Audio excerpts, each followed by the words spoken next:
একজন পাপাচারের নামাজ কাজা হয়ে গেছে, কেউ ভাই নামাজ পড়লেন না, পড়ি নাই, কালকে পড়বো, কি হয়েছে? কালকে আবার জিজ্ঞাসা করছেন, নামাজ পড়লো না, পড়ি নাই, কালকে পড়বো। কেউ ভাই জোহর বললেন না, পড়ি নাই, আসর বলবো, আসরের সময় বললেন, আসরও তো বললেন না, মাগরিব পড়বো, মাগরিবের সময় এশা বলবো, এশার সময় জিজ্ঞাসা করছেন, এ ভাই জানতো কালকে পড়বো, জান। এক সপ্তাহ নামাজ পড়ে না, হঠাৎ বৃহস্পতিবারে বললেন, ভাই আপনার এই 7 দিন ধরে নামাজের কথা বলতেছি, বললেন না, এই জানতো কালকে জুমার নামাজ পড়বো, জান, কালকে জুমাও পড়ে নাই। তখন জিজ্ঞাসা করে, ভাই আপনি জুমার নামাজটাও বললেন না, আচ্ছা আগামী জুমা পড়বো। অর্থাৎ তার কাছে নামাজ পড়া ছাড়া সমান। সে নামাজ মানে মাঝে মাঝে বন্ধুরা ধৈর্য ধৈর্য নিলে হয়তো যায়, কিন্তু নামাজ ছেড়ে দেওয়া, পড়া মানে এটা কোনো ব্যাপার না। ভাই নামাজ পড়ছেন, পড়ছি কেন, পড়ছি মন চাইছে, পড়েন নাই কেন, মন চাইছে পড়ি নাই, মানে কোনো ব্যাপার না, মাসি।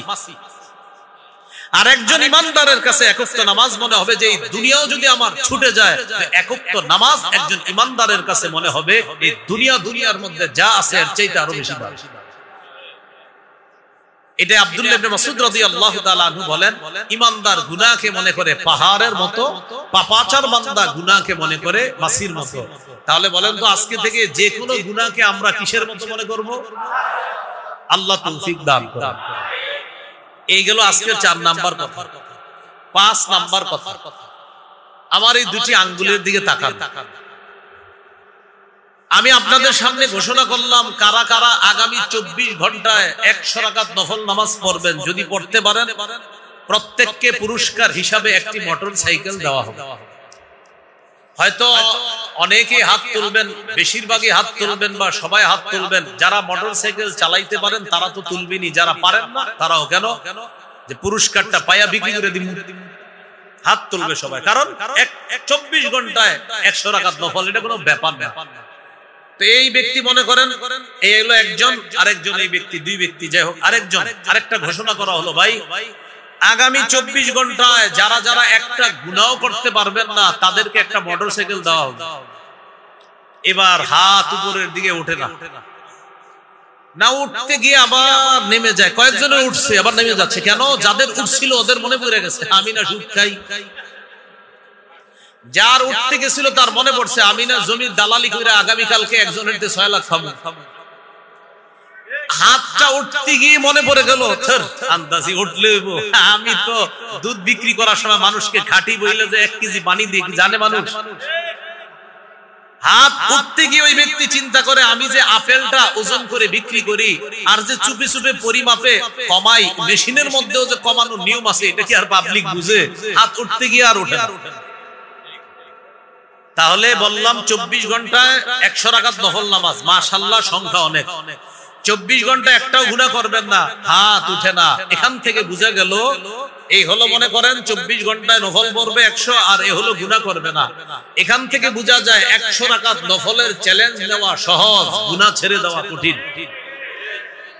কিন্তু নবীজি সাল্লাল্লাহু আলাইহি সাল্লাম বলেন, যেই ব্যক্তি ফরজ নামাজ পড়ে, ওয়াজিব নামাজ পড়ে, নফল নামাজ পড়ে, আবার কিছু নাফরমানি করে, আরেক ব্যক্তি ফরজ নামাজগুলো পড়ে, ওয়াজিব নামাজ পড়ে, কিন্তু নাফরমানি করে না, নফল নামাজ একটু কম পড়ে। আবার এক ব্যক্তি নফলও পড়ে, ফরজ সুন্নত ওয়াজিব সব পালন করে, আবার কিছু নাফরমানি করে। আরেক ব্যক্তি ওয়াজিব ফরজ সবগুলো আদায় করে, নফল নামাজ পারলে পড়ে, না পারলে পড়ে না, কিন্তু নাফরমানি করে না। নবী বলেন, যে নাফরমানি করে না আমি তাকে সমস্ত মানুষের মাঝে শ্রেষ্ঠ আবেদ, শ্রেষ্ঠ ইবাদত গুজার বান্দা বলে ঘোষণা করলাম। তাহলে বলেন তো, নফল বেশি পড়া শ্রেষ্ঠ আবেদ না গুনাহ ছাড়া শ্রেষ্ঠ আবেদ? ছেড়ে দেওয়া শ্রেষ্ঠ আবেদ। এইজন্য হাসান বসরি রাহমাতুল্লাহি আলাইহি, একজন বড় আল্লাহর ওলি, তিনি বলেন, মা আবাদাল আবিদুনা বিশাইইন আফযালা মিন তারকি মা নাহাকুমুল্লাহু আন। হাসান বসরি বলেন, একজন আল্লাহর ওলির জীবনের শ্রেষ্ঠ ইবাদত নাফরমানি না করা। হাসান বসরি বলেন, যদি শোনো পৃথিবীতে কেউ আল্লাহর ওলি, খোঁজ নিয়ে দেখবা যে গুনাহ করে কিনা। যদি দেখো না গুনাহ করে না, বুঝবা হ্যাঁ আসলে আল্লাহর ওলি। কারণ আল্লাহর ওলির জীবনের শ্রেষ্ঠ ইবাদত গুনাহ না করা। আল্লাহর ওলির জীবনের শ্রেষ্ঠ ইবাদত কি? এই জাতীয় কিছু আল্লাহর ওলি আপনি দুনিয়াতে পাবেন, যাদেরকে দেখলে আপনার আল্লাহর কথা মনে পড়বে। যাদেরকে দেখলে আল্লাহর ওলি চিনার উপায়, কিছু আল্লাহর ওলিদেরকে দেখলে আপনার ইজা রুকু যুকির আল্লাহ, তাদেরকে আপনি দেখলে আল্লাহর কথা মনে পড়বে, আখিরাতের স্মরণ হবে, আর গুনাহ ছেড়ে দেওয়ার মানসিকতা তৈরি হবে। এরকম কিছু মানুষ দুনিয়াতে পাবেন। আবার অনেক সুন্দর, দেখতে শুনতে অনেক সুন্দর, কিন্তু বেদাতের মধ্যে লিপ্ত। এর দেখলেই হক্কানি উলামায়ে কেরাম বলে ধর এদিকে যাবো না। কেন? দেখতে তো সুন্দর, কিন্তু আপনার মন চায় না কেন সেখানে যাই। উনি দেখতেও সুন্দর, মাশাআল্লাহ, আল খাল্লা টেল্লা নিয়ে আছে, সব সুন্দর, এরপরে উলামায়ে কেরাম বর্জন করতেছে। কেন? জানো ভালো জান সুন্দর তো। অন্যদিকে একজন মানুষ কালো, আর উলামায়ে কেরাম লাখ লাখ আলেমরা তার কাছে, কালো মানুষটার কাছে গিয়ে ভিড় জমাইতেছে। কেন? বুঝলেন?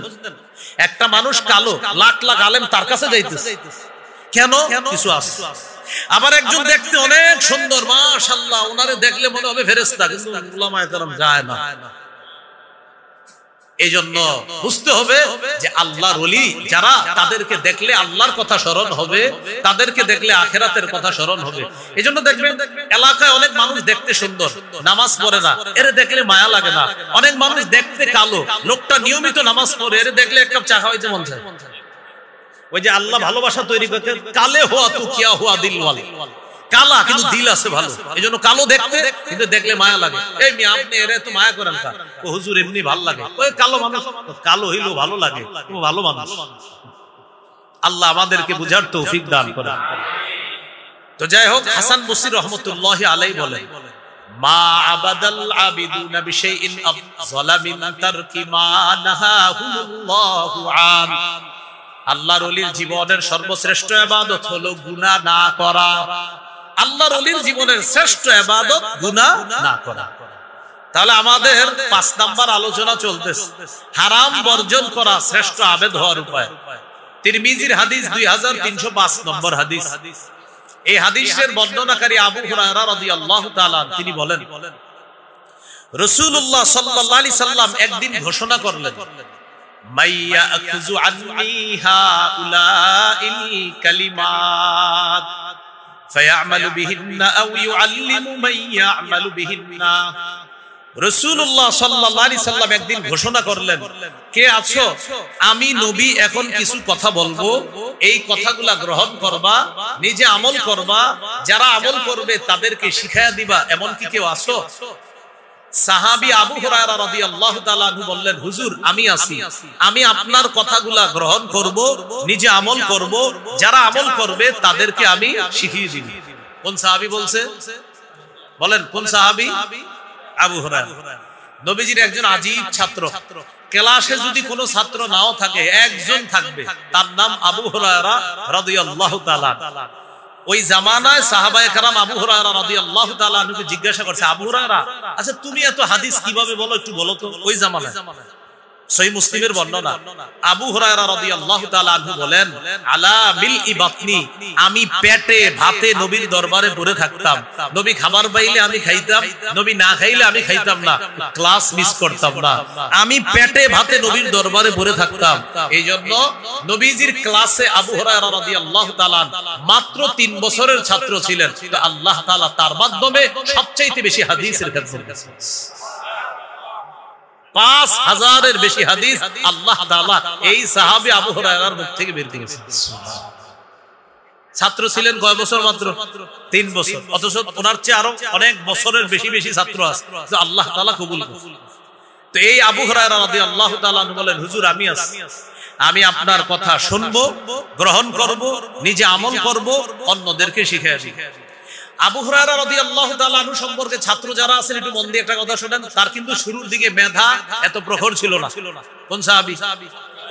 মেধা প্রখর ছিল না। মসজিদে একদিন বসা, মসজিদে বলতে ওই যেখানে ছাত্র যারা হজ উমরায় গেছেন, দেখবেন মসজিদে নববীর এক পাশে পিতলের কালারের একটা শিকল দিয়ে একটা রাউন্ড দেওয়া আছে, এটাকে বলা হয় মাদ্রাসাতুস সুফফা বা আসহাবুস সুফফা। এই মাদ্রাসায় রাসূল সাল্লাল্লাহু আলাইহি সাল্লাম ক্লাস করাইতেন, আর সাহাবীরা এখানে বসেই ক্লাস করতেন। এখন আবু হুরায়রা রাদিয়াল্লাহু তাআলা আনহু মসজিদে বসা, নবীজি সাল্লাল্লাহু আলাইহি সাল্লাম কামরা থেকে বের হইছে, মনটা খারাপ। সহিহ বুখারীতে আছে 119 নম্বর হাদিস। আবু হুরায়রা রাদিয়াল্লাহু তাআলা আনহু বললেন, হুজুর সামিআতু মিনকা হাদিসান কাসীরা ফাআনসা, আমি আপনার কাছে প্রচুর হাদিস শুনি কিন্তু আমি ভুলে যাই খালি। আমি আপনার কাছ থেকে প্রচুর হাদিস শুনি, হাদিসগুলা আমি ভুলে যাই। নবীজি বললেন তাই? তাহলে এক কাজ করো, উৎসুত রিদা, তোমার চাদরটা একটু বিছায়া দাও। আবু হুরায়রা রাদিয়াল্লাহু তাআলা আনহু বলেন ফাবাসাততুহু, আমি আমার চাদর বিছিয়ে দিলাম। চাদর বিছানোর পর এই বিছানো চাদরের মধ্যে রাসূল সাল্লাল্লাহু আলাইহি সাল্লাম ফাগারাফা বিয়াদাইহি, হাত থেকে চাদরের মধ্যে এইভাবে কি জানি ঢেলে দিলেন, এইভাবে দিয়ে দিছে। তো চাদরে তো আর কিছু নাই, মানে এমনি দেখছে এরকম করছে, তো নবীজির হাত তো ফাঁকা, আসলে তো কিছু আছে। সুবহানাল্লাহ, এটা আল্লাহ জানে। আর রাসূল সাল্লাল্লাহু আলাইহি সাল্লাম তার মুজিজা, নবীজি জানেন যে নবীজি এইভাবে কেন করছে। স্বপ্নেও যদি নবীজি কারো সাথে এরকম সাক্ষাৎ করে তাও কাজ হয়ে যাবে ইনশাআল্লাহ। তো রাসূলুল্লাহ সাল্লাল্লাহু আলাইহি সাল্লাম এটা করার পরে বললেন চাদরটা পেঁচাও। আবু হুরায়রা রাদিয়াল্লাহু তাআলা আনহু পেঁচাইছে, এইভাবে একদম পুরো বইটা ফেলছে। বটার পর নবী বললেন এবার এটা নিজের সাথে মিলাও। আবু হুরায়রা বলেন ফাবাসাততুহু, চাদরটা আমি মিলাইলাম। কোথায়? ইলা সাদরি। ইলা সাদরি এই অংশটা বুখারীতে আপনারা পাবেন না, বাসাততুহু পাবেন। ইলা সাদরিটা বুখারী যারা পড়েন বা পড়ান, বাইনা সাতরাইন, দুই লাইনের মাঝে ছোট্ট করে লেখা আছে ইলা সাদরি। এটা কিন্তু মূল ইয়াতে নাই, আপনার ইবারতে পাবেন না। মূল ইবারত মূল কিতাবে পাবেন, ওই মোবাইলের যে অ্যাপস আছে ওইটাতে আবার পাবেন না। কিন্তু মূল কিতাবের দুই লাইনের মাঝে ছোট্ট করে লেখা ইলা সাদরি। আমি চাদরটা আমার বুকের সাথে মিলাইলাম। আবু হুরায়রা বলেন এই চাদর বুকের সাথে মিলানোর পর ফামা নাসিতু শাইআন বাদা, আমি জীবনে যা শুনি আর কখনো ভুলি না। ছাত্র ভাই যারা আছি, ওস্তাদদের কাছে দোয়া নেওয়া জরুরি, দোয়া নেওয়া জরুরি। সাবেক ছাত্ররা সুন্দর আয়োজন করছে, আমি মনে করি এই আয়োজনের মূল উদ্দেশ্য তারা ওস্তাদদের কাছে দোয়া নিবে। এই জন্য এখানে উপস্থিত হয়েছে, তাদের ভবিষ্যৎ জীবনটা যেন সুন্দর হয়। ছাত্র যারা আজকে এখানে উপস্থিত হয়েছে, সাবেক ছাত্ররা, এই ছাত্রদের জীবনে চলার পথে শ্রেষ্ঠ একটা কঠিন শক্তি হবে তাদের চলার পথে ওস্তাদদের দোয়া। ওস্তাদদের দোয়া, এটা মনে রাখবো, ওস্তাদদের দোয়া। এজন্য ছাত্র ভাই যারা এখানে আসছি, আমরা একটা কথা মনে রাখবো, আপনাদের একটা বুদ্ধি দিই, ওস্তাদদের দোয়া পাওয়ার একটা সহজ উপায় আছে। সেটা কি? বেশি বেশি ওস্তাদের জন্য দোয়া করবেন, আল্লাহ ওস্তাদের রুহানি দোয়া আপনার কাছে পৌঁছায় দিবেন। আপনি দোয়া করবেন ওস্তাদের জন্য, ওস্তাদেরটা আল্লাহ আপনার কাছে পৌঁছায় দিবেন। কারণ এক হাদিসে আসছে, আমি যখন বলবো আল্লাহ তাকে মাফ করেন, আমার মাথার কাছে একটা ফেরেশতা বসে বলে আল্লাহ আপনি তাকে মাফ করেন। তাকান তাকান, সবাই দিকে তাকান। আমি যদি বলি আল্লাহ আমার এই ভাইটারে আপনি মাফ করেন, ফেরেশতা বলে আল্লাহ আপনি এরে মাফ করেন। মুসলিমের বর্ণনা, তিরমিজিরও বর্ণনা, কোন ব্যক্তি যখন বলে আল্লাহ আমার ভাইকে আপনি মাফ করেন, আমার ভাইটা সৌদি আছে, আল্লাহ তার হায়াতে বরকত দেন, ফেরেশতা বলে আল্লাহ আপনি এই ব্যক্তির হায়াতে বরকত দেন। আল্লাহ আমার ভাইটা ব্যবসা করতেছে, তার ব্যবসা বরকত দেন, ফেরেশতা বলে আল্লাহ আপনি এই বেটার জীবনে বরকত দিন।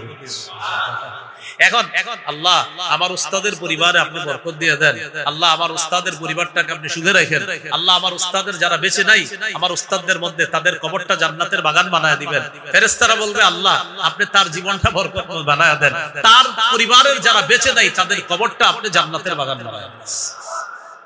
এজন্য উস্তাদের জন্য যত দোয়া করবেন আপনার জীবন তত তারাক্কি হবে। তাহলে আজকে থেকে মনে রাখবেন, জিন্দেগীর কোন দোয়ায় দুইটা দোয়া যেন না ছুটে, আমার মা বাবা, আমার উস্তাদ। এক, আমার মা বাবার জন্য আমি দোয়া করা কখনো ভুলে যাব না, আর আমার উস্তাদদের জন্য দোয়া করা ভুলে যাব না।